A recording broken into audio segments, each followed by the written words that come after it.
Hi, my name is Colin Shaw. I'm the founder of Beyond Philosophy, and we're continuing our series at looking at organisations who improve their customer experience. Today we're fortunate enough to have Rob Frank. Rob's role in life is to help Morgan Sindall fit out the construction company to improve their customer experience. So Rob, perhaps we could start off by telling us a little bit about you and what your job entails. In our business, we have an initiative called Perfect Delivery, which runs over the 4 brands that we have, and I oversee that initiative, which is Perfect Delivery. So I'm therefore the Perfect Delivery Manager. So Rob, perhaps you could tell me a little bit about your role. The role entails basically managing the initiative in terms of keeping people motivated to achieve it, speaking to clients on a regular basis, monitoring and measuring Perfect Delivery. It is a continuous improvement initiative, so there's obviously measurement involved, and then just picking up brilliant ideas that are in the business that go with Perfect Delivery and spreading them around the business. So can you give me an example of something you've done to provide a perfect experience? Perfect Delivery is basically us getting the product correct or right, and as Steve mentioned, that's only halfway there in terms of what our clients want.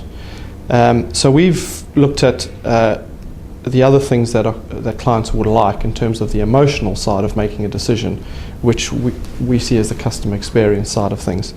And we've come up with a lot of small ideas that people come up with on their own on site that make a big difference. So for example, small things like a shoe shiner on site. It may seem very trivial, but when a client or an architect has finished walking around a dusty site, building site, the best thing when he's finished walking out the door is coming across a station where he can clean his shoes and walk home with clean shoes. Now, it may seem a small trivial thing, but it leaves an impression in his mind, and it's small things like that that really make the difference, and people remember. So as a business, we're looking at those small improvements. Now, we're not saying everyone should go and get a shoe shiner, because that's not how we are, but we're asking people to think along the lines of what is the small thing, the improvement that you could make that'll make the experience for any of our clients better. So one of the things after the research that we did was to look at your end-to-end customer journeys, what we would call moment mapping. Can you explain what you did? We needed to look at our deliberate experience, so the experience that our clients get and how we make that more deliberate.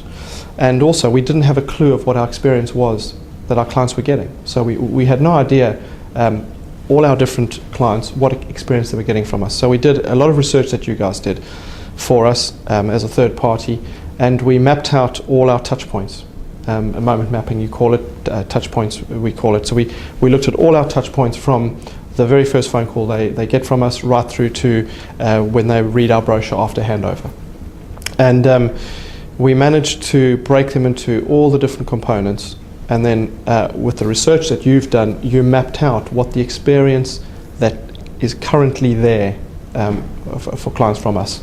And then we mapped out where we want to improve that. So that really helped us in where we're going at the moment.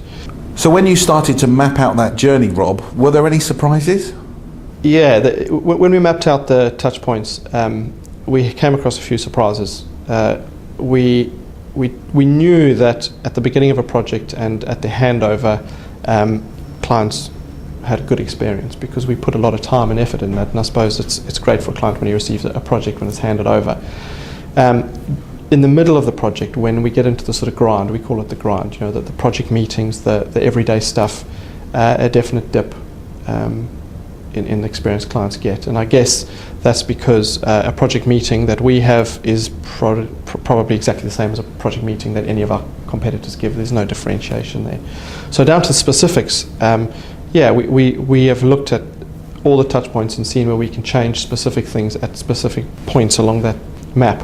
So one of the examples is in our project meetings we've trialled having a cartoonist in to sketch the project team, and then we stick it up on the project meeting room area on the project. A little bit of fun, but it's just brought something different to the project. Now, there's many things we can do along our journey, and I guess what helped us is finding out what the experience our clients are getting and where we can lift that. Thanks very much, Rob. So there are more videos on this subject on our website, so please take some time and check them out.